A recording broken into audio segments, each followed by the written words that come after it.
Well, today we're going to be cleaning out dryer vents, and this is a big issue because this one hasn't been cleaned out in several years, and you can see how all this stuff, you know, it's wet cotton and fibers and everything else. That's why it sticks to, no matter if you use plastic or metal. And so you really want to go in there at least every 2 years. Once a year is even better, but now if you got a lot of kids and your washing machine and dryer's running every day, then yeah, I suggest maybe every 6 months to a year. But anyway, first we're going to run a cable up in here to kind of loosen everything up. Yeah, get you some kind of whatever you want to call it, handheld sewer machine. You know, this one's got a handle on it. And then I put some of these plastic wire ties on here. That's going to be what's going to clean out our pipe in there. And I know I can't get these things perfectly tight, but what you can do is use needle nose, and then you put them on there, grab that thing, and you hold it, and then you pull that thing around, grab it again, pull it around, and that will usually tighten it up enough to hold it.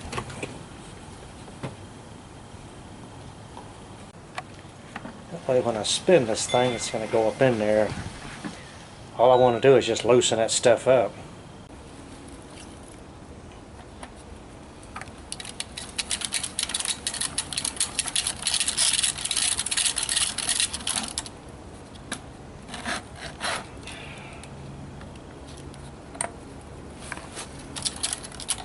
If you wanted to, you could put a drill on the end and really spin this thing fast.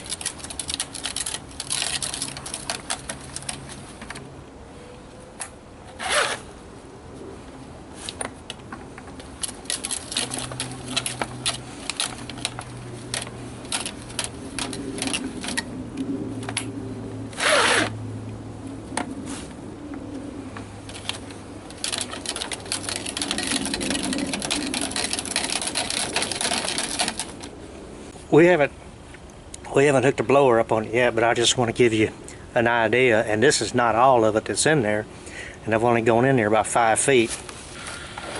I just want to give you an idea of how much is coming out of here.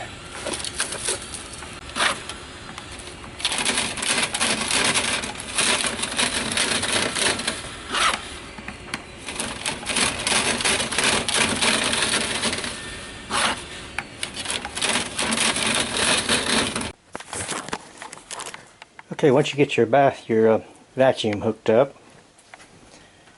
it's best to have somebody here to hold that pipe on there, because that leaf blower is going to blow it off.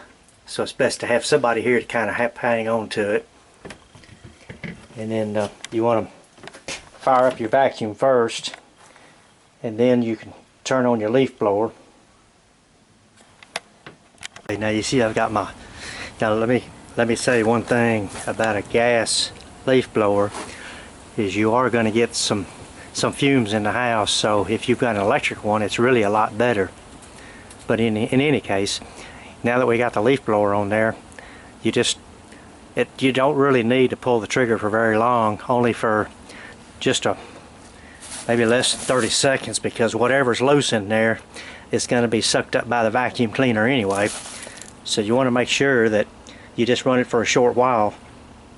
I mean, you can run it as long as you want to, but I'm just saying whatever's loose is going to be out of there within just a few seconds. And you try to shove it in as far as you can. Like this one's 25 feet long, so shove it in as far as I can, and we'll get a little bit of airflow from around that, but that's okay, because all we're trying to do is not loosen up, but just blow out what's loose in there into the vacuum. Alright, let's see what we got in here.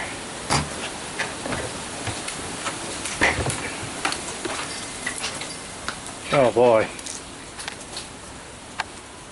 do we have a bunch.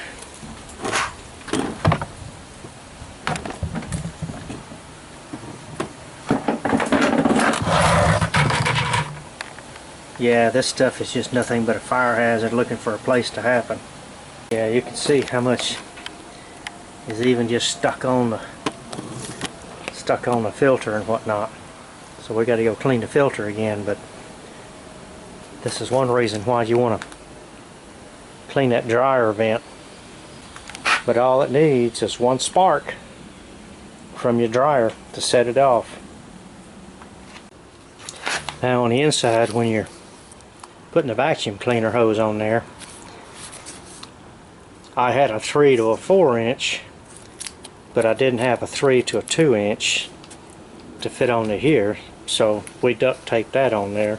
Anyway, let this hose stick a little bit into the vent itself, and then shove some plastic. I use trash bags, not trash bags, grocery bags.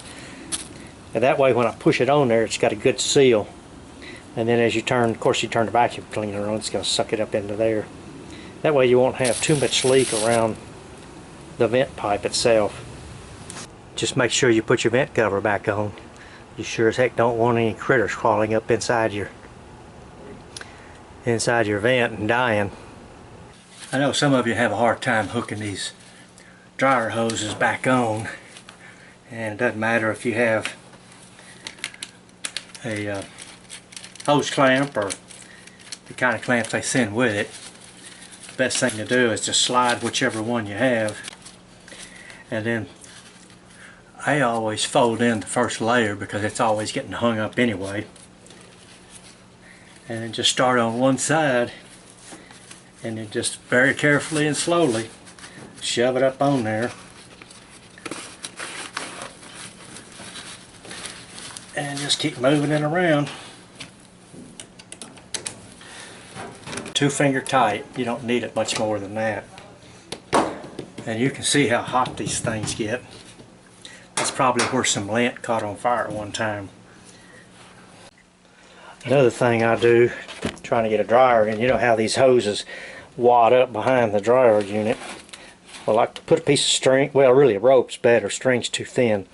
Get a piece of rope and put it on there, and then just tie it off somewhere. And then when you start pushing the unit back there, instead of it starting to S up behind it, you can just kind of pull this up to get a little jump to it.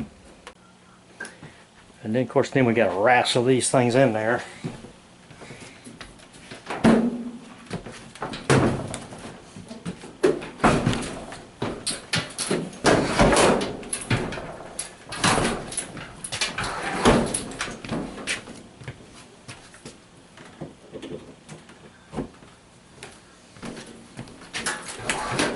You can see what I mean about wadding up behind there.